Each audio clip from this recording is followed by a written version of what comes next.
¿Cuántas veces has oído hablar que los problemas de la boca indican cómo está tu intestino y tu salud? ¿Qué es la microbiota bucal y qué parecido o diferencia hay con la microbiota intestinal? ¿Y por qué hay tantos casos de periodontitis y gingivitis y cómo la medicina integrativa nos puede ayudar? Hoy todas estas preguntas tendrán respuestas. Lo hablamos con Toni Santos, médico dentista integrativo, especialista en enfermedad periodontal, o sea, periodoncista. Toni, ¿qué tal? Bienvenido. Hola, ¿qué tal? Buenas tardes, encantado de estar aquí y compartir un rato con vosotros. Toni, hoy vamos a hablar de la boca, ese lugar sagrado. A mí hace muchos años que me interesa mucho el tema por experiencias propias, pero me he ido dando cuenta, metida en el mundo de la salud integrativa, que es, no sé si el segundo cerebro es el intestino, no sé si el tercer cerebro, no estamos enfocando bien el tema y tendría que ser la boca o incluso el segundo, porque por ahí pasan muchas cosas y no le estamos dando la importancia, o al menos hasta donde yo sé, yo creo que no está suficientemente en la calle el debate de cómo la boca nos marca nuestra salud. Y hoy lo vamos a dejar bastante claro, tenemos unos cuantos minutos por delante, pero es verdad que la boca es un lugar sagrado. No sé si le puedes poner un poco más, menos poesía y más prosa a eso de que la boca lo inunda todo, ¿no? Bueno, la boca, como has dicho, es la puerta de entrada de todas las infecciones bucales generales sistémicas del cuerpo. Y de hecho, esto no es una cosa reciente. Hubo hace años, ya hace más de 100 años, un concepto de la infección focal, o sea, la infección focal de foco localizado en la boca que producía el resto de enfermedades del cuerpo humano. Y incluso se llegaban a hacer, para tratar enfermedades generales, cualquier tipo general, se hacían las extracciones de todos los dientes de la boca. Y evidentemente el tratamiento no era ese, pero llegaron a pensar que la boca era el origen de todas las enfermedades. Como tú has dicho, si no es el segundo cerebro, poco le queda. Yo creo que yo lo considero el segundo cerebro como el intestino, porque básicamente son parte del aparato digestivo y la influencia de la boca está directamente relacionado con el intestino, lo cual para mí considero que después del cerebro, la boca y el intestino son los segundos cerebros. Entonces, para que los oyentes y espectadores y yo también entendamos que como dentro de la odontología hay tantas subespecialidades, Uh -huh. no sé si es casualidad o no que cuando entiendes de periodoncia sea mucho más normal o natural acabar entendiendo la microbiota. Y en cambio, si vas a otra especialidad de la odontología, para ellos es como, ¿de qué me estás hablando? O sea, ¿eso es así? El hecho de que tu especialidad sea la que es, ¿te ha llevado al cabo de los años a llegar a la visión integrativa de la Bueno, boca? básicamente, si definimos lo que es la periodontitis, la enfermedad de las encías, no es Venga. más, no es más que una enfermedad inflamatoria infecciosa crónica. En el pasado se pensaba que era producida por un grupo de una o varias bacterias y eso producía la enfermedad. Actualmente se ha visto que esto no es así, que es mucho más diverso, que la enfermedad periodontal no es producida por un grupo de bacterias solo, es un desequilibrio entre las bacterias buenas, las malas y el huésped y las defensas. Con lo cual, el enfoque está cambiando en los últimos años porque antes nos centrábamos en atacar básicamente a las bacterias que creíamos causantes de esta enfermedad periodontal, que lo son, pero que no es la manera probablemente, o no es la única manera de afrontar el tratamiento de esta enfermedad. Y de hecho, esta enfermedad, como veremos después si hablamos, en los últimos consensos se han relacionado esta enfermedad periodontal con más de 100 enfermedades sistémicas generales del cuerpo, con más de 100. De No verdad, quiere porque decir que hay una relación causa-efecto, pero que hay una asociación. Eso ya implica algo. En algunas de ellas sí que hay relación causa-efecto, como podremos hablar después, pero que empezamos con 50 enfermedades y ahora ya estamos en 100. O sea, no, te podrá sorprender si hablamos después del tema de qué tipo de enfermedades pueden tener esta relación con la enfermedad de las encías.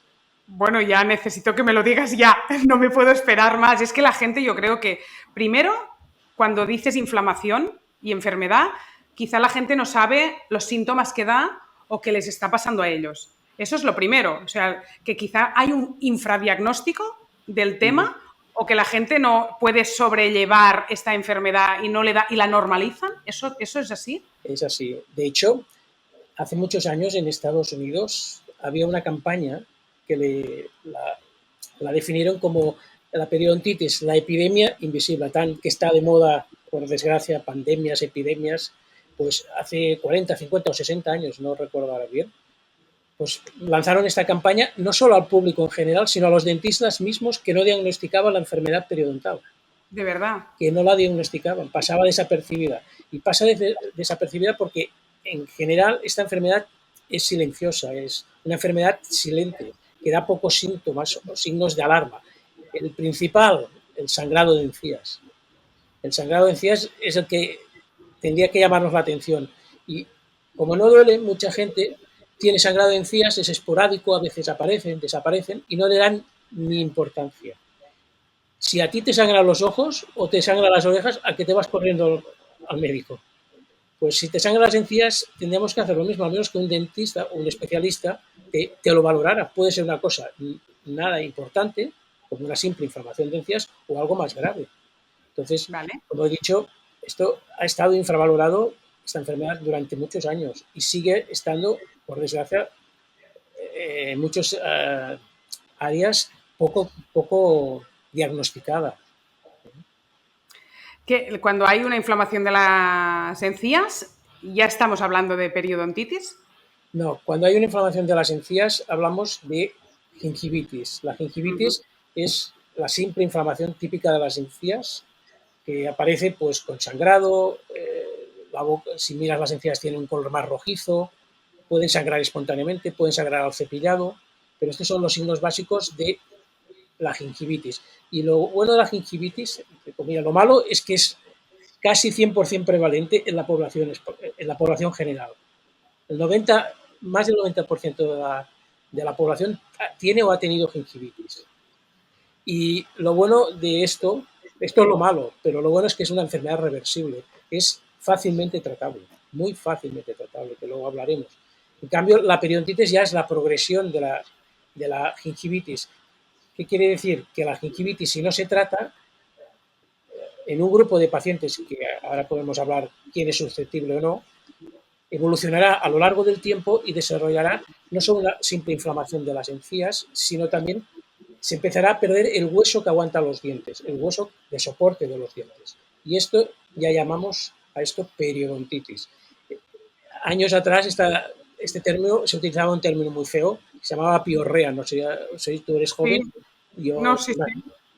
pues era un término que se utilizaba, pues la piorrea es la periodontitis que se llama actualmente. Y antes de que tú mismo o tus colegas tuvierais una visión integrativa, ¿cómo se trataba esta pérdida del hueso?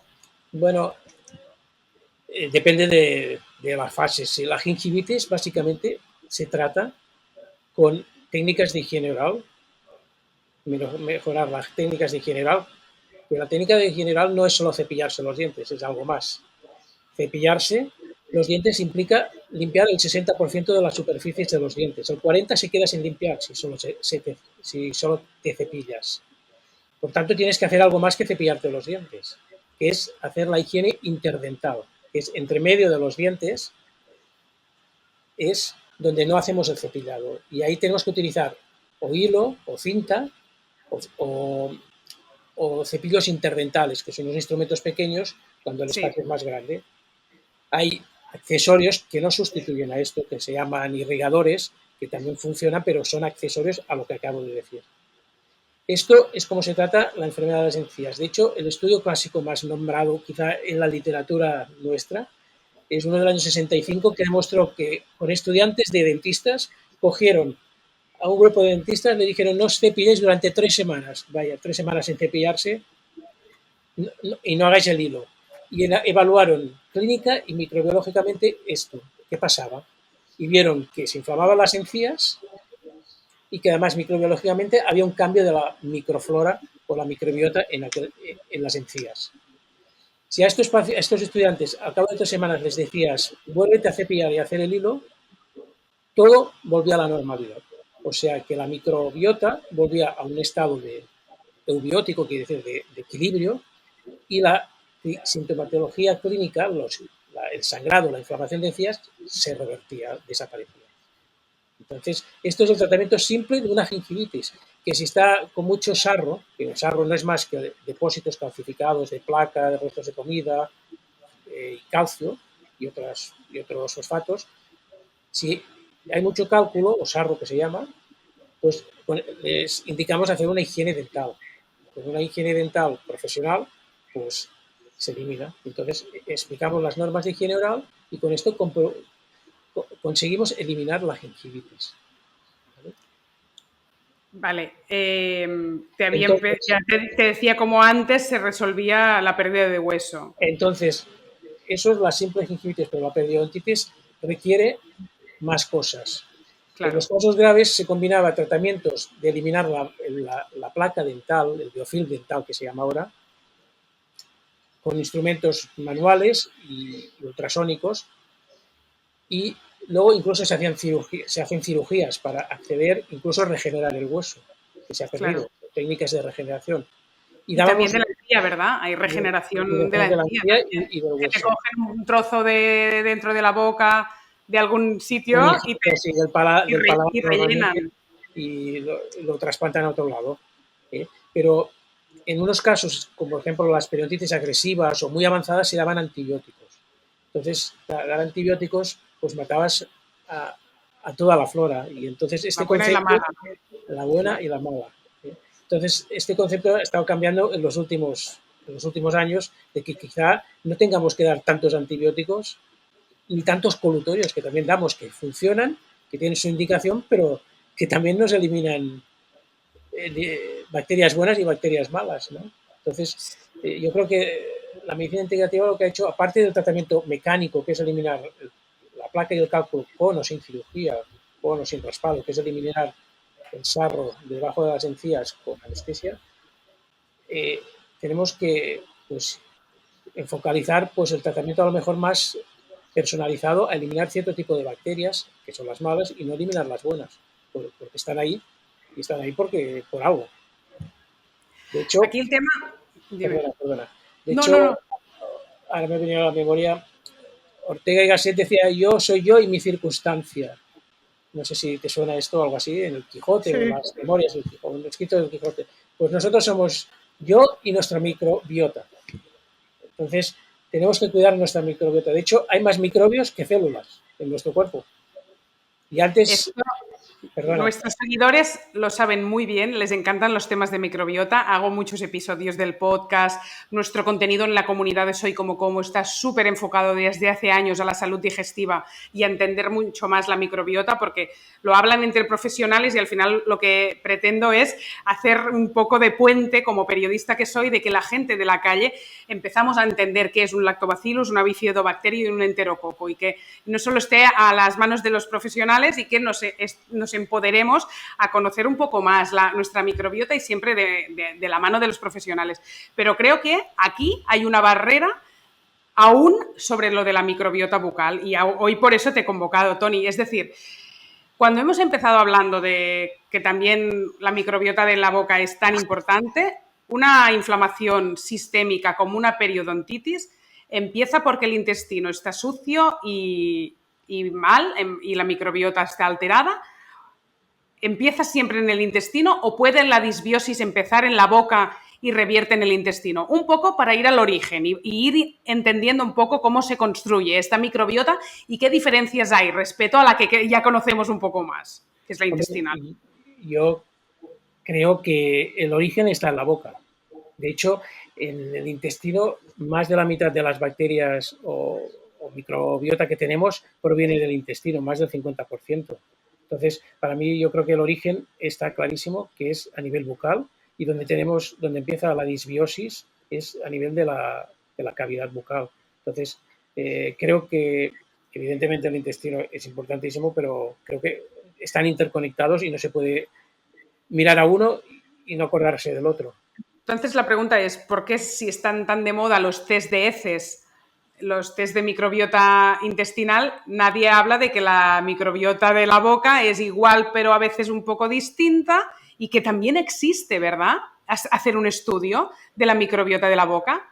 Bueno, se han hecho estudios, los estudios clásicos, bueno, para analizar la microbiota. Hasta hace poco se utilizaban unos test microbiológicos que analizaban, sobre todo en periodontitis, 7, 8, 6 tipos de bacterias estrechamente asociadas a la enfermedad periodontal, que eran bacterias gram negativas, anaerobias, o sea, las que crecen en ausencia de oxígeno, y básicamente se centraban en esto y nos daban unas pautas y poco más. Entonces, los test de disbiosis que están apareciendo o que hay, yo creo que tendrían que utilizarse más porque nos dan mucha más información, no solo ciertas bacterias gram negativas patobióticas o patógenas, sino también el nivel de gérmenes, digamos, beneficiosos, los buenos. Entonces, hay que antes nos focalizábamos solo en unos y ahora yo creo que es importante, como he dicho antes, saber cuántos tenemos de los buenos porque compiten con los malos y están ahí para algo, ¿entiendes? Entonces, en esos test además se analizan otras características como es ciertas enzimas como la alfa-amilasa, que tiene mucha importancia. Que también aparece en el test de heces. Exacto. Y no sé si se tiene que valorar igual el resultado, tendría que ser igual, puede salirte la alfa-amilasa de la boca distinta de la del intestino, pregunto, desde la ignorancia. Mira, no lo sé, pero no, puede ser que puedan salir las dos alteradas. De hecho, si están alteradas, tienen efectos negativos en la microflora. Incluso en otras vías, en las vías del nitrato, nitrito y óxido nítrico, que habéis hablado muchas veces, me parece, y que es muy importante. Entonces, yo creo que estos test de disbiosis, hay una infrautilización que creo que nos van a ayudar a enfocar el tratamiento de una manera diferente, al menos en el aspecto de los antibióticos que utilizamos, que seguimos utilizando, que nos sirven, pero que quizá hemos sobreutilizado en algunos casos y que ya está demostrado que tenemos múltiples resistencias a los antibióticos por la sobreutilización. ¿En qué caso cuando tienes un paciente delante prescribes, porque lo ves claro, que va a ser útil para ti tener un resultado de un test de disbiosis bucal? ¿En qué casos? Para que la gente se ubique en plan, quizás yo lo necesitaría o no. Mira, yo lo recomendaría probablemente ahora, casi lo recomendaría en todos los pacientes por el enfoque diferente que creo que tenemos que ir haciendo de cara a la visión que teníamos antes. Antes, como te he dicho, los test solo focalizaban en bacterias malas. Yo creo que con este test hacemos una radiografía o una fotografía de la cavidad bucal a nivel microbiológico e incluso enzimático, porque hay algunos enzimas que se piden. Y yo creo que incluso sería una recomendación para todos los pacientes. No digo quizá de gingivitis, que es un tema que es mucho menos agresivo y quizá no requieran, pero en gingivitis, por ejemplo, muy sangrantes o muy inflamados o con mucho componente inflamatorio, quizá las recomendaría o asociadas a otras enfermedades generales. Y en cambio, en las periodontitis probablemente sí que las empezaría a recomendar a todos los A pacientes. todo el mundo, claro, si ya tiene un diagnóstico de periodontitis. ¿Y de qué bichitos estamos hablando? ¿Qué aparece más a menudo? ¿Qué es lo que te llama la atención para bien y para mal? ¿Qué nos pasa habitualmente cuando tenemos inflamación en la boca? ¿Me hablas a nivel clínico o a nivel microbiológico? A nivel microbiológico, ¿qué estás encontrando a nivel de bacterias, de Bueno, parásitos, hongos? de hecho, estudios muy conocidos, clásicos, nos hablaba un autor muy famoso, las clasificó las bacterias en grupos de colores. Y el grupo de color rojo, ya dice el color rojo es malo, ¿Mm? tenía 3 bacterias muy periodontopatógenas, muy agresivas desde el punto de vista periodontal, que eran, bueno, los nombres son la Porphyromonas gingivalis, que es muy conocida, que tiene mucha implicación en enfermedades sistémicas, la Tannerella forsytha y el Aggregativater actinomyceticomitans. Son 3 bacterias que están en la boca y que tienen mucha implicación, no solo a nivel periodontal, sino a nivel sistémico, a nivel general. De hecho, bacterias como acabo de nombrar se pueden encontrar en cánceres de colon, en, en- en el cerebro de pacientes con enfermedad de Alzheimer o con accesos cerebrales y en otras muchas áreas, en placas de ateroma de las enfermedades cardiovasculares. O sea que estos son los tres patógenos más frecuentes, ¿no? Que te Más voy a pedir agresivos. que me los apuntes para después difundirlo y que la gente lo aprenda, porque claro, estamos muy acostumbrados al Helicobacter pylori, Bueno, al Campylobacter, al E. coli, al Epstein-Barr. Ya nos ha costado años aprender esto, sobre todo bueno los que somos de letras. pues, Ahora sacas unos que no tienen nada que ver, es nada que decir, ver. no hablamos de un pylori en la boca No. como uno de los protagonistas de la película. Son El, estos tres, ¿eh? Los protas. estos son unos de los protas, hay más, ¿eh? Te digo otro que se llama Fusobacterium, que Bueno, este este está en el intestino. está en el intestino también. Pues este está en la boca también y es muy importante porque a este le llaman como el bridging patógeno eh, puente, porque es el que cuando te ataca la placa bacteriana, o se adhiere a la placa bacteriana, hay unos colonizadores iniciales, que estos son los más conocidos como gram positivos, como los estreptococos, ¿sabes? Los estreptococos, pues y luego vienen como los lactobacilos y la bilonela, etcétera. Y luego hay una segunda serie y entre estos está el Fusobacterium, que tiene, como diría, muchas redes y engancha a los colonizadores terciarios, que son los que acabo de decir al principio, que son los malos malos de verdad, los de la serie roja que se llama. Entonces, el Fusobacterium es otra bacteria muy importante a tener, es un nombre que hay que tener en cuenta. Fusobacterium Vamos, nucleatum. vamos a las causas que van más allá de la mala higiene oral. Lo que pasa es que tú dirías que, aunque la gente no se lo crea, la mala higiene oral que tenemos es lo que nos catapulta más a tener este tipo de inflamaciones. Que después podemos hablar de tabaco, alimentación y ahora vamos a ello. Pero para dejarlo otra vez muy claro, la gente no se limpia bien los dientes y esta es la causa principal de estas enfermedades. Que Exacto. mira que es fácil la solución y mira que es difícil que nos lo ponemos a nosotros mismos porque no, al final no lo hacemos. Supongo que antes, cuando decías de usar los hilos dentales o el interdental, estabas pidiendo que sea entre todos los dientes y en todos los cepillados, no los sábados solo, ¿verdad? Bueno, al menos lo que se recomienda es 2 cepillados al día. Mínimo, yo recomiendo mínimo 2 minutos, que es poco. De hecho, hay estudios. Ahí, el tiempo El para ti tiempo. también es crucial y pasamos de todo, pero olímpicamente, porque nos pedís mucho rato. Bueno, yo pido 2 o 3 minutos, no pido más. Bueno, es que es mucho, 2 o 3 minutos pasan muy lentos cuando estás todo el rato haciendo el mismo movimiento mecánico. Pues te sientas, pones música o yo qué sé. Pero es que la media de cepillado manual, se han hecho estos estudios, es de 35 a 47 segundos. ¿Vale? Incluso 75 segundos hay algún estudio, o sea, 1 minuto básicamente. Esto, en cambio, yo recomiendo mucho, no vendo nada, o sea, yo el cepillo eléctrico. ¿Por qué? Porque algunos de ellos tienen unos temporizadores, cada 30 segundos se para o hace una vibración que te indica que son 30 segundos. Si tú haces 30 segundos para un lado, para otro y para otro, divides la boca en 4 partes, ya son 2 minutos que estás cepillándote. O sea que Pero a ver, ¿es importante el tiempo o el cómo? Porque yo a veces que tengo las encías retraídas de cepillarme tan fuerte que me ve mi marido y me dice, desde el día que me conoció, hace 15 años, qué mal te cepillas los dientes, pero ¿qué haces tanta fuerza? no hay Si que hacer destrozas fuerza, los no hay que hacer cepillos, fuerza.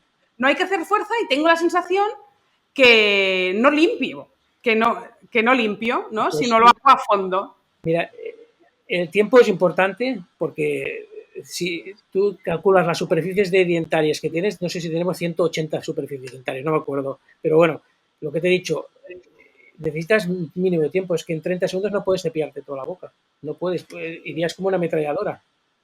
Entonces, si haces 2 minutos al menos, 130, 30, 30, por fuera y por dentro, mucha gente se cepilla lo que se ve, pero no lo de dentro no, y luego hacer el hilo o los cepillos interdentales, que son mucho más fáciles de utilizar cuando hay espacios entre los dientes.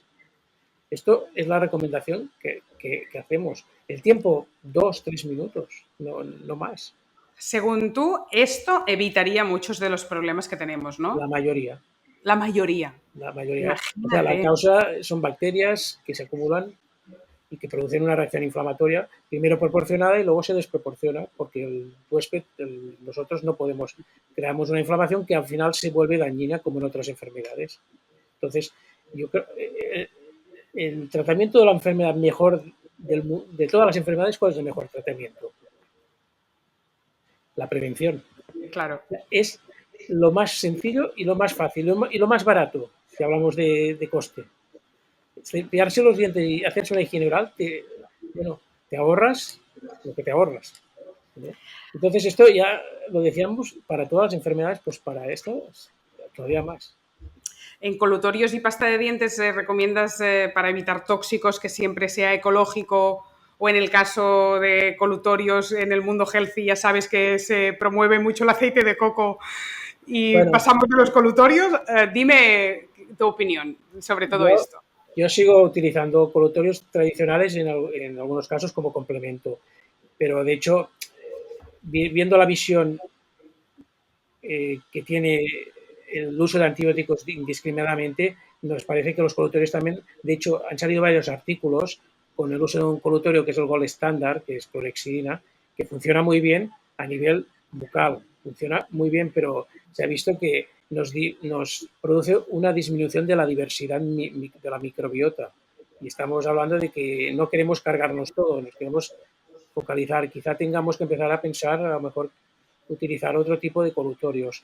¿Y es el único daño que hace? Porque también de esta Pues sí, sustancia había leído cosas más bestias, pero quizás no hay literatura científica al respecto y no es verdad. literatura científica más bestia, bueno, se ha dicho que es citotóxica en ciertas dosis excesivamente altas, tiene efectos secundarios como las tinciones, que se vuelven los dientes todos negros, a veces hay cambios del gusto en el gusto, la sensación del gusto, a veces hay parotiditis, o sea, a veces hay alergias a la clorhexidina, sobre todo se ha visto en japoneses que tienen mucha alergia al producto de la clorhexidina.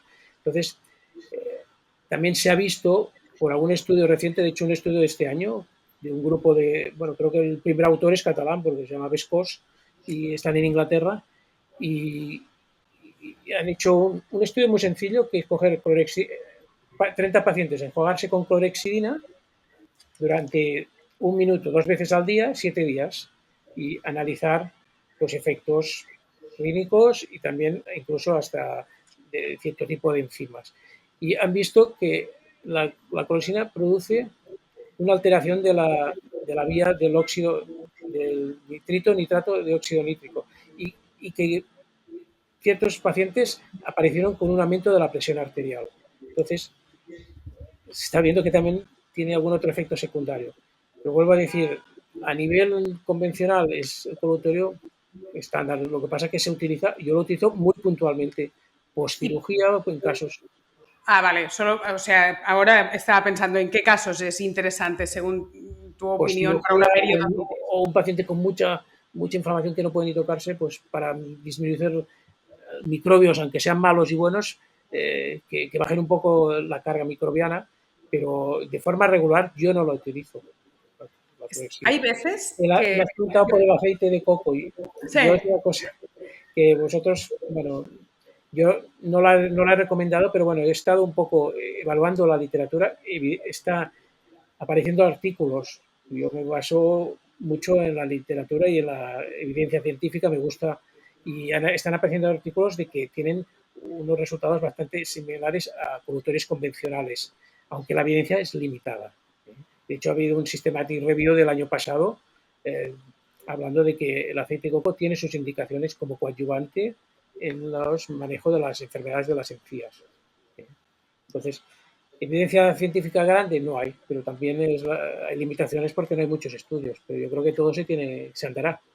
quizá no hay una industria potente suficiente detrás y no habrá nunca estudios, que este es el tema, de cuando hablamos de las cosas muy naturales, porque es relativamente asequible comprarla, depende de qué aceite de coco, relativamente, porque claro, el coco, pero claro, no sé si habrá nunca un estudio ni alguien que esté interesado para vender después su Bueno, aceite. pues no, hay estudios, están apareciendo estudios, incluso están apareciendo estudios con aloe vera y hay hasta metaanálisis, o sea, systematic review, revisiones sistemáticas, Sí. comparando aloe vera con clorhexidina, por ejemplo, y en algunos estudios tienen resultados similares. O sea que yo creo que están apareciendo, sobre todo a nivel del continente asiático, porque también tienen la filosofía que tienen, pero también hace mucha investigación, sobre todo en Corea y estos países.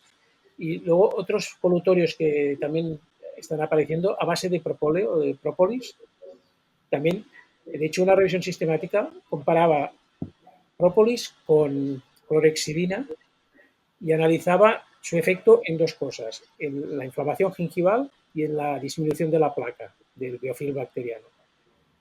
En la disminución de la placa, de 8 estudios que acabaron analizando, vieron que 5 la eficacia era exactamente igual con una que con otra. O sea que en 2 la clorhexidina tenía mejor efecto y en uno mejor el própolis.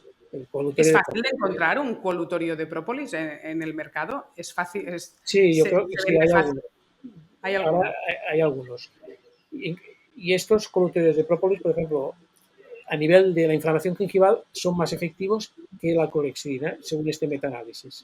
O sea que ya se sabe que el própolis es un antiinflamatorio muy bueno. De hecho, yo me acuerdo cuando estudié en Estados Unidos, el chairman del departamento, yo me quedé afónico por estrés en un momento dado ante una defensa de una tesis y me dije, tómate miel con própolis, con Sí, propóleo, ¿no? Y que es lo sí. mejor para el cuello. Tú. Y era un tío que era un investigador nato, ¿eh? O sea que te hablo de hace 40 años, ¿eh? Bueno, tantos Bueno, años. porque a veces no sé por qué la alopática y la integrativa no van de la mano y pues si una se puede Bueno, retroalimentar a la otra. yo creo que Es se una pasada. retroalimentan y creo que son complementarias y necesarias. O sea, ¿Piensan lo mismo tus colegas odontólogos convencionales cuando tú te dedicas a tener esta visión integrativa? Es que me bueno, encantaría que entre todos estuviéramos receptivos para compartir yo creo que hay que información. estar receptiva a tener las dos visiones y a integrarlas. Y creo que eh, yo creo que la gente va, de hecho, hay mucha gente que no está informada de todas estas cosas. No, claro que no. No, Entonces, no. probablemente yo ahora internacional con algunos investigadores, sobre todo hay una profesora titular de Santiago que está haciendo investigaciones de microbiota subgingival con pirosecuenciación del 16R, bueno, con técnicas avanzadas para evaluar la microflora, la microbiota debajo de la encía. Y claro, y su manera de ver la microbiota ahora es completamente diferente a la que tenía hace 5 años. Entonces, en Valencia hay otro grupo muy potente. Yo creo que en los próximos simposios de nuestro área, yo creo que van a aparecer temas ya relacionados con esto. Yo creo que es cuestión de tiempo. Muy bien. Bueno, hablábamos de la mala higiene oral. Hablemos de alimentación. ¿Qué alimentos no nos ayudan nada a hacer una buena prevención de sufrir periodontitis? Bueno, alimentos como en todas las demás áreas de la medicina, yo creo que está claro que los azúcares refinados Son, están totalmente contraindicados. Evidentemente ya sabemos por qué disminuyen el pH, acidifican la saliva, la cavidad bucal y predisponen a la desmineralización del esmalte y a las caries. Esto por una parte. Pero también se ha visto que la acidificación también produce una predisposición al aumento de gingivitis y de periodontitis. O sea que los alimentos azucarados, el azúcar, nada, ni en la boca, ni en el intestino, ni en ningún sitio. O sea, yo creo hay un que momento que hablas de inflamación de la encía y otras veces de la acumulación de placa. Quiero entender cómo los bichitos se acumulan en forma de placa o en forma de inflamación y si los hábitos pueden ir más a inflamar o a generar placa. Es decir, la placa de por sí es lo que inflama, sí, la acumulación es lo que inflama, de la acuerdo. placa, el acúmulo de bacterias, digamos, eh, por exceso o patogénicas, es lo que crea una reacción del organismo, que es, ¿qué hace el organismo? Reacciona creando una inflamación, que al final es aportar pues, elementos para intentar compensar a ese ataque bacteriano. Si Pero es, la placa es como el sarro acumulado, no veo ahí una inflamación. Es como que si un día con el hilo dental tengo la suerte de que levanto el sarro, ya está. Y, o sea, lo visualizo más como una acumulación de comida y que allí sí que podría haber un nido de bacterias, pero no lo relaciono con, ostras, tienes todas las encías de la parte alta rojas, con bultos inflamadas. Es lo bueno, mismo. es lo mismo, es que aquí la inflamación es una respuesta al ataque bacteriano. O sea, el organismo reacciona con una reacción inflamatoria y, y unos reaccionarán más y otros menos. Y hay personas que cuando las operamos a lo mejor se inflaman y otros se inflaman menos porque su mecanismo de defensa o de curación es diferente. Pues aquí, ante una agresión de bacterias por una mala higiene o un acúmulo de bacterias por una mala higiene, pues hay personas que reaccionan con más inflamación y otras con menos inflamación. Si le añades otros factores, pues, por ejemplo, el tabaco, luego hablaremos si queréis, eh, es el factor de riesgo más importante después de la placa en la enfermedad de las encías. O sea que lo que pasa es que el tabaco enmascara los signos de inflamación. ¿Ah, sí? Sí, tú ves un paciente fumador y suelen tener menos inflamación que los no fumadores. No ¿Por qué? sangran tampoco las encías. ¿Por qué? ¿Qué hace el tabaco, la nicotina? A nivel cardíaco del corazón, vasoconstriñe, ¿no? Cierra las arterias. Pues a nivel de las encías, el tabaco también afecta a las arteriolas pequeñas que llegan a la encía, y con lo cual la reacción inflamatoria es menos evidente en un fumador. El sangrado es menos evidente, con lo cual la enfermedad periodontal puede pasar hasta todavía más desapercibida en un fumador. Con lo cual puede agravarse sin darse cuenta y cuando ya te das cuenta es demasiado tarde, ¿no? Exacto. Porque en el peor de los casos, ¿cómo acaba una periodontitis? La Sin periodontitis, dientes. A la persona le tienen que hacer implantes eh, porque la pierde persona, hueso. la periodontitis, el, el, la fase final es perder los dientes por pérdida del soporte del hueso. Claro. Pero hay personas que llamamos susceptibles y personas no susceptibles. Y las personas susceptibles pues tardarán menos en perder los dientes y las personas susceptibles pues a lo mejor en 10 o 15 años pierden los dientes. De hecho, no hemos hablado de la prevalencia de la enfermedad periodontal, lo hemos dicho por encima, pero o sea, afecta a casi el 50% de las periodontitis de la población general. Es la sexta causa más importante, más frecuente de enfermedad crónica no transmisible. O sea, es la sexta. Y la caries es la segunda, pero bueno, sobre todo en niños.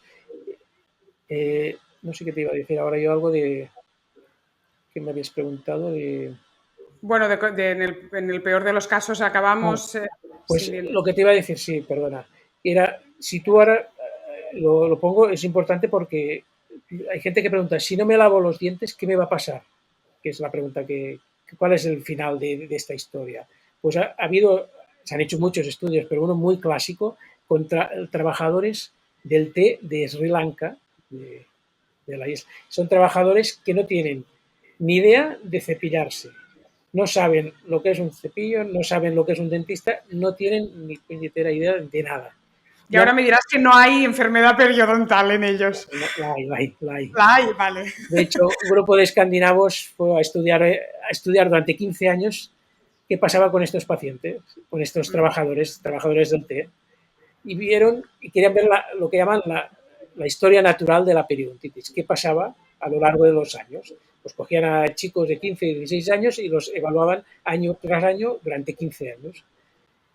¿Cuál fue el resultado de no limpiarse, no ir al dentista, no saber nada de higiene bucal? Pues que el 90% desarrollaban enfermedades de encías. Solo el 11% desarrollaba o no desarrollaba casi enfermedad o solo gingivitis, pero el 90% desarrollaba periodontitis, o sea, perdía ya hueso. ¿Me entiendes? O sea que si un paciente dice, si no me cepillo los dientes y no me cuido la boca, ¿qué me va a pasar? Pues en el 90% de casos vas a tener, según este estudio, que es muy clásico, tienes el riesgo de tener periodontitis. ¿Entiendes? ¿Los niños pequeños tienen periodontitis? ¿Padecen? Eh, hay casos descritos de periodontitis, pero suelen estar asociadas a enfermedades raras, sistémicas, déficits cromosómicos, bueno, otras Lo digo porque enfermedades. los niños se cepillan especialmente mal. Yo tengo un familiar odontólogo y es el único niño de la familia que va bien cepillado.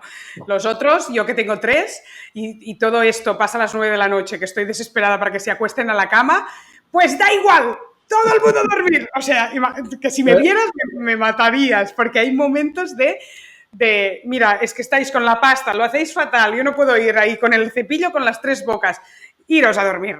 Claro, Esto es te pasa a horrible ti esto. y me ha pasado a mí con mis hijos en su Ah, momento. vale, O gracias. sea que aquí Es un momento horroroso. no se escapa nadie. De ¿Y hecho, hasta qué edad? Los niños, bueno, la mayor tiene casi 7 años y lo hace fatal. bueno, es a partir de los 6 7 años ya tendría que empezarse a cepillar. ¿eh? Y poco a poco, pues enseñarle aquí, poner el hilo delante, eso A la los niños les delante. pondrías hilo, ¿eh? También. Empezar a partir de cierta edad para que empiecen a ver que hay que limpiar entre medio. ¿Vale? Pero que es normal que ya te digo que el hilo dental, los estudios más, diría más con mejores resultados de poblaciones, lo hace el máximo el 20% de la población. Ya. Bueno, Asegurado. es que creo que no se ha divulgado mucho que era necesario. Es decir, lo del cepillo lo tenemos súper claro, no es que no, y además lo necesitamos, ¿no? Es como no me siento limpio, no puede pasar una noche, me voy a una gasolinera y compro un cepillo porque estoy en un hotel de Madrid y me lo he dejado. Eso para la gente es, no salimos a la calle. Pero lo del hilo no nos han contado que fuera. A veces yo veo corners enteros en las farmacias y digo, venga a inventar trastos para forrarse. O sea, imagínate. No pienso que es una cosa imprescindible para mi salud. Pues a nivel de interdental, te diría que es donde empieza es más vulnerable la enfermedad periodontal, es donde más fácil ataca, porque hay una explicación hasta microscópica y histológica. El epitelio, la encía, como la piel, tiene un epitelio queratinizado que te protege de las agresiones. Pues en la encía por fuera, el epitelio también es queratinizado, tiene una placa de queratina que protege. En cambio, el epitelio que hay entre medio de los dientes no tiene queratina, no es queratinizado. O sea, es más vulnerable al ataque de ¿Vale? las bacterias que el de delante y el de detrás. O sea que incluso histológicamente tendríamos que cuidarnos más entre medio de los dientes que por delante y por detrás. Qué mal hechos que estamos. Ya no podríamos tener queratina entre los dientes Bueno, también. esto es culpa de quien nos hizo yo. Exacto. ¿Y el hilo dental lo pasamos antes o después del cepillado? Mira, hay controversias. Yo aplico, veo me cepillo, hago un cepillado rápido, luego hago el hilo y luego me vuelvo a cepillar. Porque cuando remueves el hilo interdental te quedan restos y yo creo que te tienes que cepillar después. De hecho, yo antes haría el hilo y después el cepillado. Y la pasta, antes te he preguntado, pero como hemos empezado con el aceite de coco y el colutorio, a nivel de la pasta, ¿alguna aportación que nos ilumine? ¿Poca pasta que nos pasamos y eso no limpia más y no hace Bueno, falta? al final lo más importante es remover la placa, el biofilm, es eliminarla. O sea, la, la pasta dental tiene un efecto, a veces llevan cosas para tener buen sabor, para remineralizar, pero lo importante es el movimiento mecánico del cepillo. Que el movimiento es lo que no sabemos hacer también, ¿verdad? Bueno, esto, si lo haces manual, hay unas técnicas especiales. Si lo haces eléctrico, yo recomiendo mucho el cepillo eléctrico, lo he dicho antes, no por nada, porque me baso en lo que te he dicho antes. La gente se cepilla más tiempo. Hay estudios que nos demuestran que elimina más placa que el cepillo manual, sobre todo a nivel interdental si no te vas a hacer el hilo. ¿Vale? Y por el gesto que hace, de que va Y haciendo. bueno, es contrarrotacional, va para un lado y para otro y elimina mucho más la placa que un cepillo manual. Es que tengo la sensación que no hacemos círculos con el manual. Con el Y manual que no. quizá, y el otro sí, En manual hacemos más un movimiento arriba y vibratorio, abajo. Y para arriba y para abajo, lateral y ¿verdad? para arriba y para abajo, sí. Y es mejor el círculo. Bueno, se está demostrando que los cepillos eléctricos tienen mucha más eficacia para remover la placa que los manuales. Pero bueno, el que haga un cepillado manual correcto también funciona, ¿eh? O sea, no vamos a eliminar los manuales ahora. Hemos dicho tabaco, alimentación, mala higiene oral, estrés, ¿no? Factores psicológicos también nos alteran la microbiota de la boca, ¿verdad? Sí, bueno, el estrés afecta de muchas maneras. Nos baja las defensas, nos predispone a los Hay ataques, inflamación de cualquier a tipo, claro. inflamación de cualquier tipo y nos pasa a nivel general, pues nos pasa a nivel de la boca. Incluso hay unas enfermedades típicas de las encías que se llaman, tiene un nombre raro, pero bueno, se llaman gingivitis necrotizantes, que aparecían mucho en soldados de las guerras. En las guerras los soldados ni se cuidaban, ni se, no se cepillaban, tenían malnutrición, tenían estrés y todos estos factores hacían que aparecieran unas gingivitis típicas asociadas al estrés de la guerra. Entonces, incluso la guerra de Vietnam también se ha descrito esto. Entonces, el estrés sí que tiene, tiene implicaciones como, como tiene en otras patologías sistémicas. Uh-huh. Vamos a hablar de periodontitis y enfermedades graves. Las enfermedades de las que estamos rodeados en el siglo XXI, como por ejemplo la diabetes. ¿Qué relación hay entre la diabetes y la periodontitis? Probablemente es la relación más clara que hay bidireccional entre enfermedad periodontal y diabetes. Los pacientes con enfermedad periodontal tienen más riesgo de tener un peor control de la diabetes glicémico y los pacientes con diabetes tienen más predisposición a tener enfermedades periodontales, periodontitis. De hecho, la, la periodontitis se ha nominado en algunos foros como la sexta complicación de la diabetes. O sea, hay la neuropatía, la macroangiopatía, etcétera.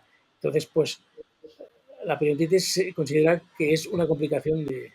Entonces, el mecanismo es el mismo que como otras enfermedades. El componente inflamatorio, la reacción inflamatoria que se produce y la liberación de elementos proinflamatorios hacen que haya una resistencia a la insulina también. Entonces, el paciente pues, tiene más dificultad para compensar las diabetes.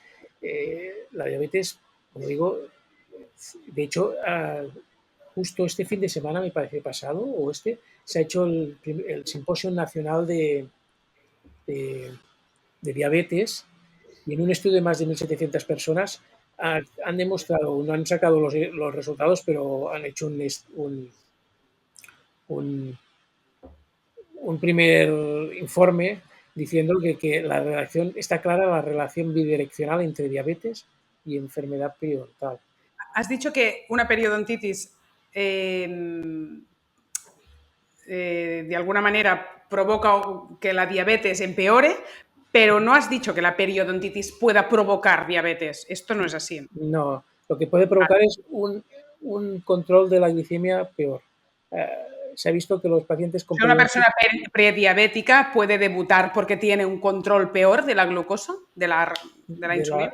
sí, O sea que un poco sí que es causa-efecto. sí, O sea, una persona que tiene prevalencia, que está ahí en el límite, ¿no? Resistente a la insulina, con malos niveles de glucosa e insulina en sangre, una periodontitis puede hacer el clic final, ¿no? puede hacerlo, sí, puede hacerlo y de hecho descompensa los valores de la hemoglobina glicosilada a través del componente inflamatorio. Y de hecho hay estudios que hasta muestran que hay un cambio en la microbiota bucal en los pacientes diabéticos con más tendencia a gérmenes periodontopatógenos.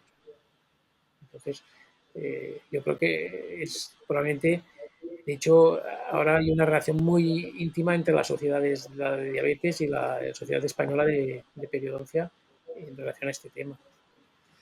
Bueno, es que además estamos hablando de dos enfermedades que afectan a un gran número de población. Es decir, que ya tiene sentido, ¿no?, que muchos afectados tengan en común las dos enfermedades, porque la diabetes es otra pandemia y en Estados Unidos aún más. Y yo ya veo que si ahí está tan presente va a acabar viniendo aún más la prevalencia de población joven con diabetes en los próximos años, y la periodontitis ya nos has dicho que también es una plaga, que mucha gente la padece. De hecho, eh, en consultas dentales hemos diagnosticado prediabetes y diabéticos al hacer pues, análisis periodontales y preguntarles y y pedirles, oye, pues vamos a pedir un test de glucosa y la verdad es que hemos diagnosticado pacientes diabéticos y otras patologías que empiezan en la boca, incluso una enfermedad que vosotros tenéis muy en cuenta, que es la enfermedad inflamatoria del intestino, Sí, sí, sí, pues, la enfermedad inflamatoria intestinal, intestinal, EII, pero exacto, bueno, que tiene ahí el SIBO y lesivo, muchas variantes. muchas variantes, pues ahí creo que en un 20 o 25% de los casos las primeras manifestaciones son orales, con aftas y algunas alteraciones bucales, o sea que, que muchas veces las podemos hasta empezar a diagnosticar nosotros antes que aparezca a nivel intestinal. ¿Una afta puede ser una periodontitis? No, un afta no, un afta no, Ah, una afta puede ser un problema inflamatorio intestinal, eso sí. intestinal, que puede De hecho, ser, el único síntoma de la periodontitis es que es el sangrado de las encías. ¿Es la no, única manera? no, bueno, hay otros, la inflamación de encías, el sangrado, en fases más avanzadas pueden aparecer abscesos, flemones, pueden aparecer halitosis, mal aliento, puede aparecer espacio entre los dientes. De hecho, muchas personas de 50 años para arriba acuden al ortodoncista porque tienen los dientes separados o se les han ido separando y van al ortodoncista para que se los cierren. Y el ortodoncista, evidentemente, ve la causa y ve que primero tienes que ir al periodoncista a que te curen las encías y luego a cerrarse los espacios. ¿Y cómo tratas un caso así, cuando ya vienen con los dientes separados? Pues se hace tratamiento periodontal completo, completo. Incluso si el espacio no es muy grande, se resuelven porque se separan porque hay inflamación debajo de la encía. Al desinflamar la encía, los dientes vuelven a su sitio. Esto es cuando el espacio es menos de 1 milímetro. Si una vez has hecho esto, queda todavía el espacio, entonces lo envías al ortodoncista y el ortodoncista te cierra los espacios. Pero Que cuando dices tratamiento completo, completo de una periodontitis, cuéntanos cuál es el tratamiento el completo. tratamiento completo consta básicamente de 3 fases. La primera es la fase desinflamatoria o fase higiénica desinflamatoria, que es la que desinflamamos por fuera, enseñamos al paciente a cuidarse, disminuimos la inflamación con higienes desinflamatorias, con profilaxis y con raspados. ¿Qué es un raspado? Es con un poco con o sin anestesia, normalmente con anestesia, es sacar el sarro y la placa que hay debajo de la encía con anestesia, pero sin abrir las encías. Esto sería la primera fase, para grandes rasgos. Una vez hecha esta primera fase, si quedan todavía inflamación y restos de bolsas inflamatorias, hacemos la segunda fase, que es abrir las encías. Cirugías, que sean pequeñas cirugías que nos permiten acceder para sacar el sarro que queda remanente e incluso podemos regenerar los defectos de hueso que podemos encontrar con materiales de relleno, que pueden ser hueso, pueden ser membranas de colágeno, proteínas específicas X, y esa es la segunda fase, la fase quirúrgica. En esa fase quirúrgica también es cuando podemos, por ejemplo, podemos poner encía en zonas que falta encía, como la retracción de encías es un signo que si quieres luego hablamos un momento, pero puede ser un signo de periodontitis, pero también puede ser un signo de no periodontitis, un signo de haberse cepillado mal la boca o tener un hábito pernicioso o ser bruxista y tener una encía fina. Entonces, el injertos o los injertos que utilizamos forman parte de esta segunda fase. Y una vez hechas estas 2 fases, viene la fase tercera, que es la más importante. Es como los actores y los famosos. Llegar a la fama cuesta, pero mantenerse todavía cuesta más. Aquí hacer el tratamiento cuesta, pero mantenerlo todavía cuesta más. Entonces viene la fase de mantenimiento periodontal, que es, según el paciente, cada X tiempo tendrá de por vida tener que venir a mantenimientos periodontales. La periodontitis es una enfermedad crónica, es como tener diabetes, es para toda la vida. Si ¿En tú serio? Si, sí, no, si desinflamas el intestino, no podrás evitar prevenir esa inflamación de la encía. pararás Es demasiado tarde, ¿no? O sea, quizá la exacto, gingivitis podríamos la gingivitis revertirla, revertirla. pero la La periodontitis periodontitis ya no. es un paciente de por vida que se dice. O sea, siempre tendrá el riesgo de que puede revertir. Entonces, ahí puede. Porque es tu talón de Aquiles, ¿no? Exacto. Entonces, como la diabetes, si tú te pasas con los azúcares, pues se te va a descompensar. Por aquí, si no te cuidas o no vienes a los mantenimientos cada X tiempo, pues, ¿qué va a pasar? pues que puede haber una recaída. ¿Quién recae? Pues gente susceptible. ¿Quién es susceptible? El 90% de los que recaen son los que fuman. Ah, sí, Los fumadores son los que recaen más. O sea que un paciente fumador tiene, como en todo, tiene más riesgo para todo. Entonces, claro. o sea, una parte de nuestro trabajo es intentar dejar de fumar a los pacientes. De hecho, los fumadores tienen peor respuesta a los tratamientos periodontales también. O sea, se ha visto a las técnicas regenerativas, pero es que pasa a nivel bucal, pero pasa también a nivel sistémico. Entonces, parte de nuestro tratamiento, la primera fase es, una de las cosas sería concienciar al paciente a dejar de fumar y hemos conseguido en muchos pacientes que dejen de fumar por la cuestión bucal, porque la cuestión pulmonar o cardíaca no la ven como un daño visible, en cambio que pierda los dientes, pues algunos dicen, pues yo quiero conservarlos. Pero Claro. algunos hemos conseguido dejar de fumar, de hecho, lo digo y lo insisto, los fumadores tienen peor pronóstico en todos los aspectos. Entonces, tenemos que Entiendo intentar que también intentáis que hagan un cambio profundo a nivel de alimentación de y alimentación. intentáis revertir también la disbiosis intestinal. Es decir, que voy al doctor Santos y no solo trato mi periodontitis, sino que quizás salgo de allí con las claves para desinflamarme de tal manera que termine también mi disbiosis, ¿o qué? Sí, hombre, hay como en la disbiosis intestinal, los medicamentos que hay, los alimentos que van bien para la disbiosis intestinal también van bien para, son básicamente los mismos, eh, son beneficiosos para la disbiosis oral. Y comer frutas y verduras está claro que es parte de, de la dieta sí o sí.